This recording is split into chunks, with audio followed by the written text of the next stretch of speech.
Hey guys, welcome back to Electrical Car Repair Live. Thank you guys for watching and subscribing to the channel. Today will be super helpful video guys to any of you having a Kia Sorento or Kia Sportage guys. You want to know what are the symptoms of bad water pump for any generation Kia Sportage Sorento. Stay with us, we'll explain everything from start to finish. We'll explain which pump you need to buy guys, because if you buy a pump, okay, that's bad quality, it can lead guys to more problems and you may end up buying a new engine. And every time you replace the water pump, there is one thing you need to do. If you don't do it guys, you can severely overheat the engine and you may end up needing a new engine, okay, or having your old engine rebuilt.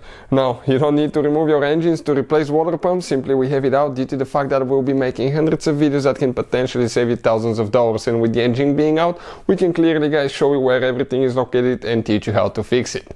So as we said, that should work on most generation Kia Sportage, Kia Sorento guys. Before we start, let me tell you, every single car we get at the garage, we try to make at least 200 to 300 free repair videos guys. We take them completely apart and we show you how to fix pretty much anything. Why we do that? Simply because our mission in the shop is to save you as much money as we can. All we need in return, please guys subscribe to the channel and like the video. Now, if you guys need to buy any parts or tools for a really good price and quick shipping as well, check out the link in the description of the video below and you can see where we get all our tools and parts from. So with that being said, let's explain, okay, how we're going to do that now. So this is right here the engine that we have, 2.4 GDI, but even if you have a 6-cylinder on a Kia Sorento, the procedure is practically the same guys. So now let's explain, okay, guys, what are the symptoms of bad water pump. Now, one thing guys, okay, the water pump will be installed on the cylinder block. Usually you have a gasket between the water pump housing and the water pump. This is the gasket right there.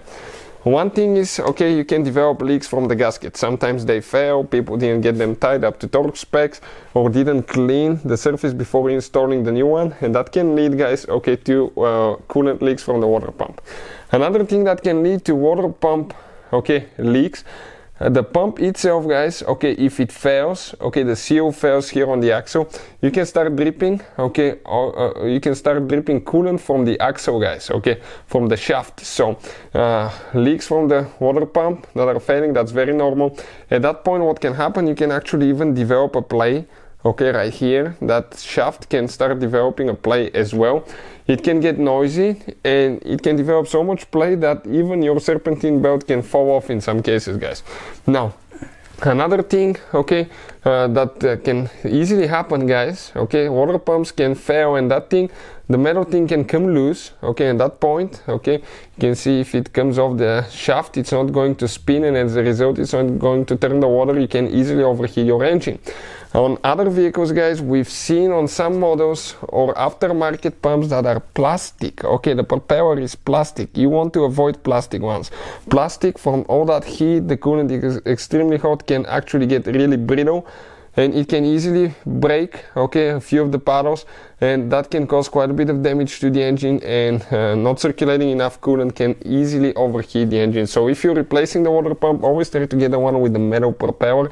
Always clean everything really good before installing a new gasket as well. And once you guys replace the water pump, you need to add coolant, okay, because you had to drain your coolant to replace the water pump. So in order guys, okay, to do that correctly, you need to add coolant and you need to bleed the cooling system on your Kia. If you don't do it right guys, what can happen, you can easily overheat the engine, because that water cooling system on your engine is pretty complicated. There is quite a few hoses, and if you do it wrong, you can end up having a air pocket that can result into easily restricting the flow of coolant, and that can overheat your Kia engine as well. So always bleed the cooling system once you replace the pump. Thank you for watching guys and see you next time.